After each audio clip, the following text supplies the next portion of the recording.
Thanks to the support as a channel member, Felix Bjorkman. For now, we're just going to ignore the fact I'm now 6 points off the top of the Premier League with 10 games to go and pretend the focus all along was the Champions League. That's what we set out to win on this series, wasn't it?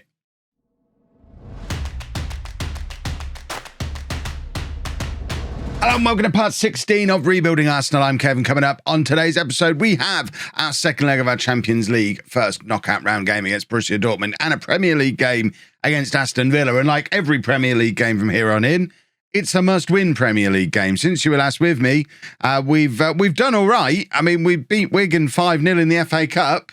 That was nice. We beat West Ham in the Premier League. That was nice.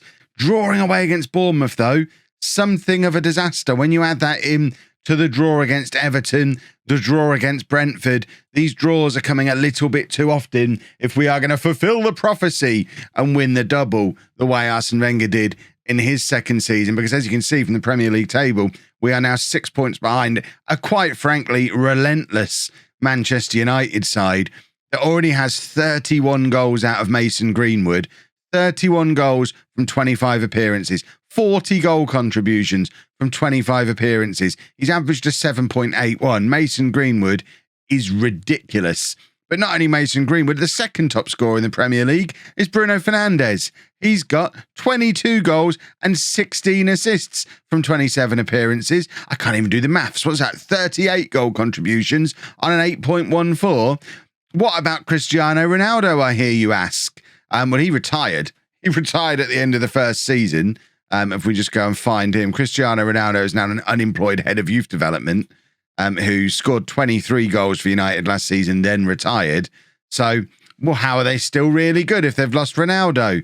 Because they signed Mbappe as well. They have a front four, Mason Greenwood, remember, 40 goal contribution Mason Greenwood, Kylian Mbappe, Bruno Fernandes and Kingsley Coman. Jadon Sancho can't get in the team. Can you imagine a Manchester United side where Jadon Sancho can't get in the team?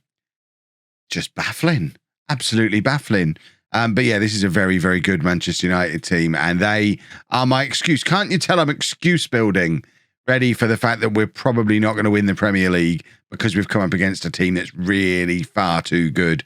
And hopefully we'll be toned down a little bit for the full release because this Man United team to be this ridiculously overpowered when in real life, obviously they're not. They're going to have back-to-back Premier League wins in this save probably, without there really being any kind of doubt that it will happen. Fingers crossed we still turn things around, but if we don't, we've still got the Champions League to focus in on. We're 2-0 up against Dortmund from the first leg. This is now our home leg, so you would expect we should be able to navigate our way past them and get into the Champions League quarterfinals. And once you're in the Champions League quarterfinals, anything can happen. So this is the team that we're going to be putting out there for the game against Dortmund. We've got Onana in goal, a back four of Digne, Skriniar, Fofana and Tomiyasu, Bellingham and Kessie in midfield, Diaz, Smith Rowe and Saka supporting Martinez up front. Who, I mean, to be fair, Lautaro Martinez, 19 goals from 24 appearances. You would expect that to be right up there as one of the Premier League top scorers. For him to only be the third top scorer in the Premier League with that kind of return shows Manchester United are broken. Hope you're watching Sports Interactive. I know Data Lock has been in for like a week now, so there's no toning them down at this point if you haven't already. But still, I hope they've been toned down a little bit. Let's go and play Dortmund. So whack that button a couple of times, and that should get us through to kick off. One day I'll be so prepared for a video that I'll already be on the page where you only have to press that once to get into the match. It's very unlikely I ever will, but you know, maybe one day, who knows? Right, let's kick off. Hopefully start with a bang. Remember, as I mentioned in yesterday's video, we are now in a world where away goals don't count for, well, they do count as goals, but the away goals rule, irrelevant now, doesn't exist in the Champions League anymore, or anywhere in football, I don't think. Let me know down in the comments if there's any competition in football that still includes the away goals. We talked about it on stream a little bit yesterday, twitch.tv/LOLLUJO, every weekday afternoon. and it's not in the playoffs either, but it hasn't been for years. Saka's just scored. So I was trying to make the point. We've scored a little early there. I was still introing the match. That our 2 away goals needed to be backed up with some goals at home. And thankfully, Saka is in with, what was that, his 8th or 9th goal of the season, did it say at the bottom there? He's certainly been in good goal-scoring form this year, but 1-0 on the night, 3-0 on aggregate. Jolly good show, old Bean. We'll take that. Thank you very much. That's really rather pleasant. I had a whole thing prepared for talking about at the start of this match, and we've kind of wrecked it by scoring a goal too early. So I suppose for now, I should just focus in on talking about the match as it's happening, which is weird. That's not my kind of thing at all, but I will. So Dortmund trying to get themselves back into the game. If you remember from my little preview video I did on the Alpha, Dortmund are a very good side, although they have been gutted a little bit by losing several key players. But I know Guerrero on the left-hand side was an excellent goal threat from his crossing. But it looks like it's not going to matter because we're just going to absolutely rip them apart. 10 minutes in, Kessie's grabbed our 2nd goal of the game, our 4th of the tie. It's now 4-0, and this is already done. We're through to the quarterfinal of the Champions League, and it's... we're just a good team, aren't we? This is why it's so frustrating how good that Manchester United team are, because we've done really, really well in this save. We've taken an Arsenal team that were Arsenal at the start of this season in real life and turned them into Premier League challengers and a team that can just comfortably thump Dortmund in a knockout round in the Champions League. I'd take that. That'll do nicely. But I think ultimately you're not going to chalk this series up as a failure if we get to the end of it and don't have a league title to show for it. If I can sneak a Champions League in, you might just forgive me and say we succeeded in the series, even if we don't manage to win the Premier League. But I don't know, as Chelsea showed last year, it's really easy to win the Champions League, even if you're not good enough to win the Premier League. So bit of a consolation prize, isn't it, really? One other thing to make note of as well, as you delighted in telling me in the comments to yesterday's episode, you are allowed 5 substitutions in the Champions League. Can't you tell I don't watch a lot of Champions League football? So I'll make note of that, and we'll use 5 substitutions. Say, is it the rule where you have to do them in 3 batches of subs? You can't just pause 5 times and do 5 individual subs? That was the rule last year in the league, wasn't it? I think. But yeah, I've noted that if we need to do 5, we'll do 5. Didn't know it. Don't really watch a lot of Champions League football. I did watch Liverpool last night. See, I record my videos the morning they come out now. It's all change here at LOLLUJO Towers. So I did watch the Liverpool match last night. I couldn't watch any the night before because I was watching Peterborough, which is far more important, as I'm sure you'll agree. Right, is that goal being allowed? Are we back to a 2-goal advantage? We are not. Oh, it's like the good old days. It's like FM21 again. VAR comes up and the goal's automatically disallowed. Smith Rowe, I don't really know how you can be offside like that. As a professional footballer, how are you that far offside from a free kick? You know the rules. Just don't be that offside from a free kick. I can understand if it's from open play and you're struggling to get back in a position or you didn't have time to look across the line. But from a free kick, you can't be getting offside as a professional footballer. Pay attention to what's going on around you. My word. Right, 2-1 at half-time, 4-1 on aggregate. The competition's so exciting it doesn't fit properly in the match stats, but at least they have brought the attendance back in, which is nice to see. And I know a few people have already mentioned that, and I keep seeing it and not saying about it, but it was one of my big bugbears with FM21 that you couldn't see the attendance of the match while the match was going on, and it is there now. So I do like that. I appreciate that feature. Thank you very much, Sports Interactive. It's not that I've not noticed it. It's just that I haven't spoken about it. Lautaro Martinez is in, number 27 for the season. Beautiful. One thing with this 5 substitution thing is I don't really know how I'm going to make my 5 substitutions. If you've been watching for a long time, you know full well I like to make 2 changes on 70 minutes and 1 on 80 minutes. It's something of a routine for me. How am I going to do this 5 substitution thing? Should I do 2 now? Do I do 2 on 60, 2 on 70, 1 on 80? Or do I do 3 on 70, 2 on 20? The fact I've paused the game, I think probably answers your question. We're doing 2 now. Right, we're going to bring on Odegaard for Saka, who is getting tired. We're really just managing fitness here. This is all we're doing. So Belotti can come on for Martinez. That'll do as our first two changes. I think when you're 5-1 up, you don't need to worry too much about making changes for tactical reasons. It is just about keeping players fresh.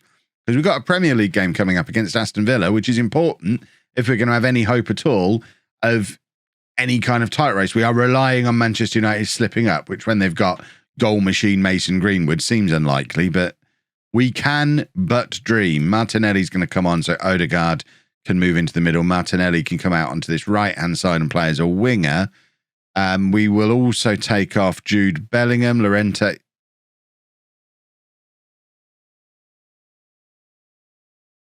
You people lied to me. What am I supposed to do now? That's ruined everything. I make 2 substitutions on 70 minutes, 1 on 80. I've now done it wrong because you lied to me.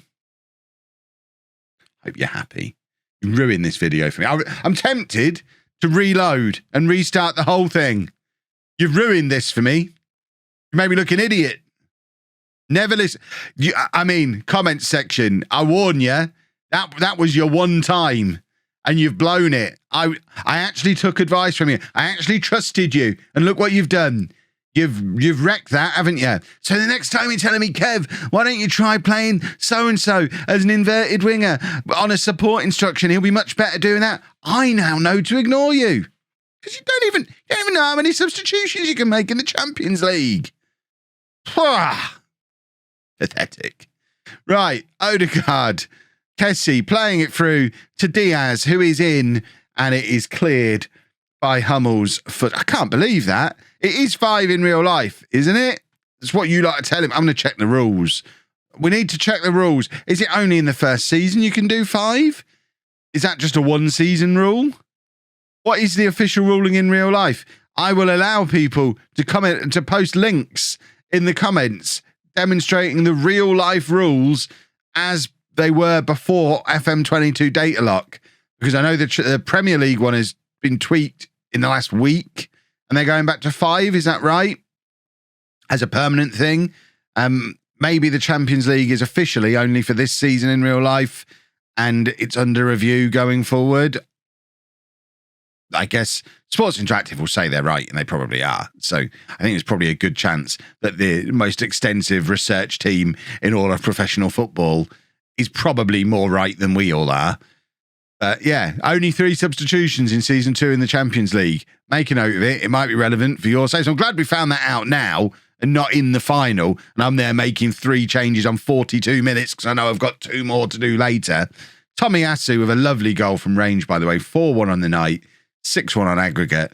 At least we were facing opposition that we were capable of absolutely battering, and we did, even with substitution shenanigans. I tell you what, with those changes, I've thrown the cat amongst the pigeons with these players. I don't know if they're coming or going.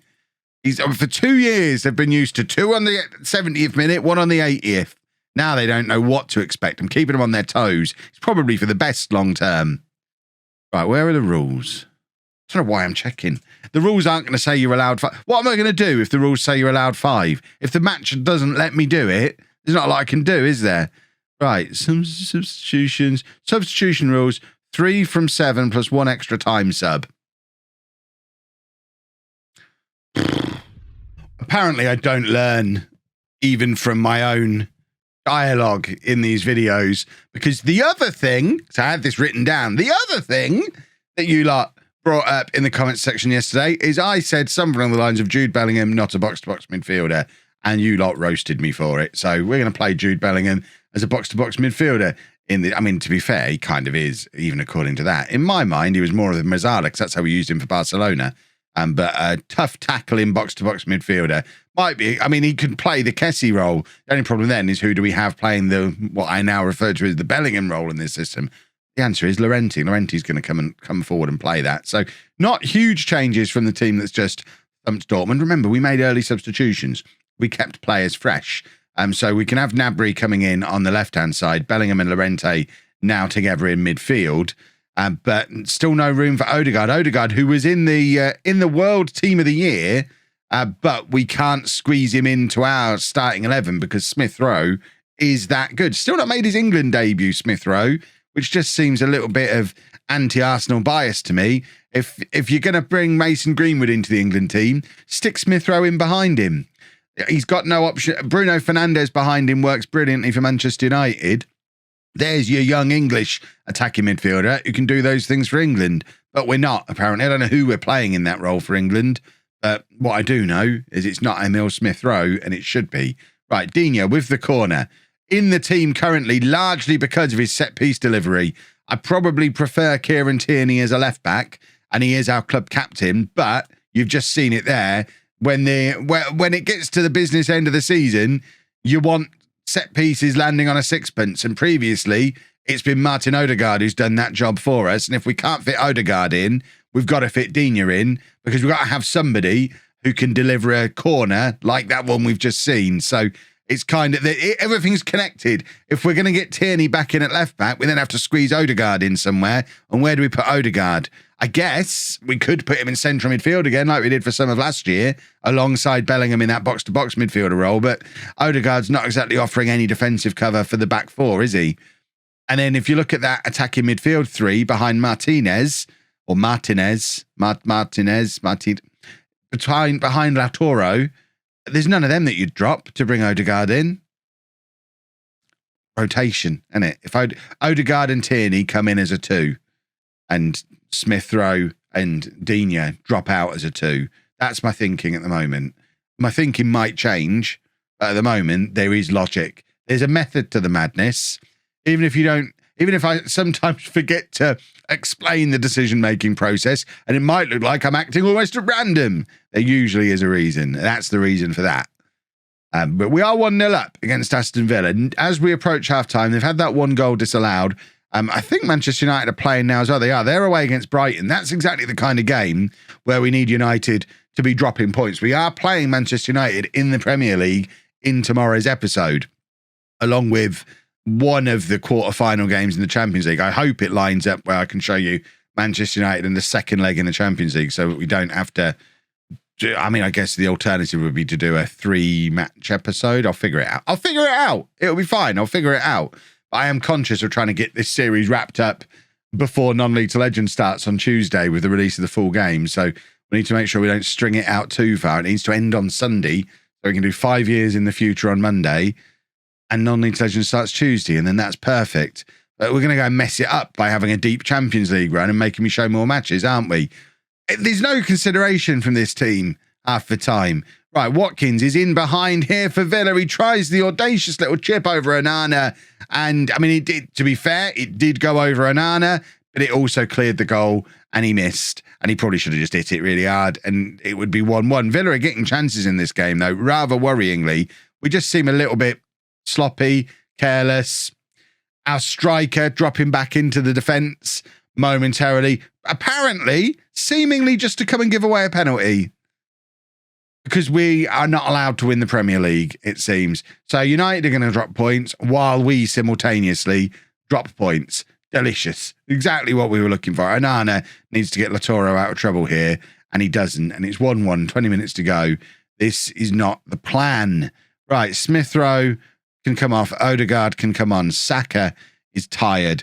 Luis Diaz can come on, and then we can put Gnabry back over onto that side. That's more energy into the attack, and we'll leave it there for now. We're back to normal substitutions today. That's why we're conceding on the 69th minute, because they're like, oh, I thought we were mixing things up, but maybe he's going back to normal. Martinez was just making sure I'm awake. Look, let me give away a penalty, wake the gaffer up, and then we'll see if he's still going to make substitutions. He has. There you go. I was right to do that. You weren't right to do that. Don't give away penalties. Right, Bellingham to Skriniar. Skriniar forward to Digne. And now Luis Diaz, of course, with Odegaard on the pitch now. Digne can go off. But I'm not changing my left back as a way to try and win a football match, even though it does involve bringing the captain on. They're in behind it. If we lose this is hideous. That's excellent. That's Skriniar. Some excellent defending from Skriniar. He was worth I think, £65 million we paid for him. People talk about me maybe overspending a little bit on Llorente at 80 million. But I've always been of the opinion, just balance the transfers out as a whole. We spent X amount as a total and brought in this group of players. And I think, yeah, we might have overpaid a little bit for Llorente, but Skriniar was a bargain at 65 million. when you compare him to Harry Maguire at 80 million, bargain. That's why you don't compare individual values. Odegaard doing some tough tackling there, just like I always was confident he would. And Diaz is in, and that's a very important goal. It's pretty close to an immediate reply. It's only 3 minutes after Aston Villa scored that penalty, and we have the advantage again in this game. It's Aston Villa 1, Arsenal 2. We haven't checked in on what Manchester United are doing in a little while. It's great work from Bellingham there. I told you he was a box-to-box midfielder. Brilliant work from Bellingham. Manchester United are still drawing 0-0 with Brighton. So as it stands, we're only 4 points behind them. We are going to make one more change. Martinez is tired. We're going to bring Belotti on for him. And all eyes on what's going on between Brighton and Manchester United. Although we've got to defend while it's happening. What's the point of watching Brighton and Aston Villa have scored twice against us? What's the point? Oh... Everyone's bottling it. We all watch United now get a late winner while we simultaneously do not. I'm demanding more. We're going attacking. Belotti, we know he can score goals. We saw it in the Newcastle season that I did, where he scored goals for fun. He's never really delivered for this Arsenal team, playing in a very, very similar system. Just obviously not the same creative... Just...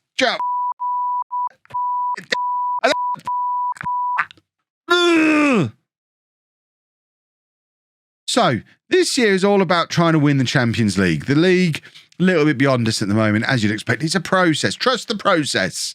We were never supposed to win the league this year. Anyone who thinks that was the goal, kidding themselves. It's always been about progress, and we are making progress. We won't win the Premier League, but we do have the Champions League knockout round, the quarter-final draw coming up now, so at least you can fight... Too right. I mean, revealing secrets there, Martin. Oh. Okay. Calm. We are going to do the draw for the quarterfinal because that comes up before the next match. Tomorrow will be Manchester United in the league, which is kind of pointless now, unless we beat them, I guess. We're probably not going to beat them. We've got to play Liverpool as well. There's big games coming. It's not all over in the league, but Manchester United in the league, and then we'll do the second leg of the quarterfinal in tomorrow's video. And this is who we're going to be playing. So here we go then. Quarterfinal and semi-final draws for the Champions League. Still in the tournament, there is us, Bayern Munich, Manchester City, Real Madrid, Borussia Mönchengladbach, Liverpool, Milan, and Benfica. Interesting that Manchester United, so dominant in the Premier League, haven't made it through to the quarterfinals of the Champions League. So ultimately, we take the moral victory there. It is encouraging to see slightly fewer than usual Premier League teams in there because they're usually the big threat. We'd quite like a draw against Borussia Mönchengladbach or Benfica here. Please and thank you. This one, perfect. We have a thing that we do. We say the name of the club 3 times, and then they come out of the hat. Say it with me, boys and girls. Arsenal, Arsenal, Arsenal. Fiddlesticks. Ah, what have I done? Pressed the wrong button. Right, we're obviously playing Benfica instead then. We don't want Bayern Munich. Oh, it's not going well today. Milan... I mean, the choices are Milan, Man City, or Real Madrid. We'll take this one, please. I mean, it's better than some could have been, but still a pretty tricky match. And they're second in Serie A. They are AC Milan. Got to believe they're beatable, though. And then the semi-final draw, it'll be Bayern or Benfica versus... I mean, that's the easy side of the draw. Like, it's got Bayern and Liverpool in it, so I guess maybe not. And then Man City or Real Madrid against us or Milan. So if we get past Milan... Our reward is a semi-final against Manchester City or Real Madrid. We might not win anything this season, but we're going to Arsenal it, aren't we? And after all this, we're just going to win the FA Cup again and be happy with it and say to Spurs, at least we won a trophy. Oh, if you've enjoyed that, please make sure you leave a nice big thumbs up on there for me. Subscribe to the channel for daily Football Manager videos. And thank you very much for watching.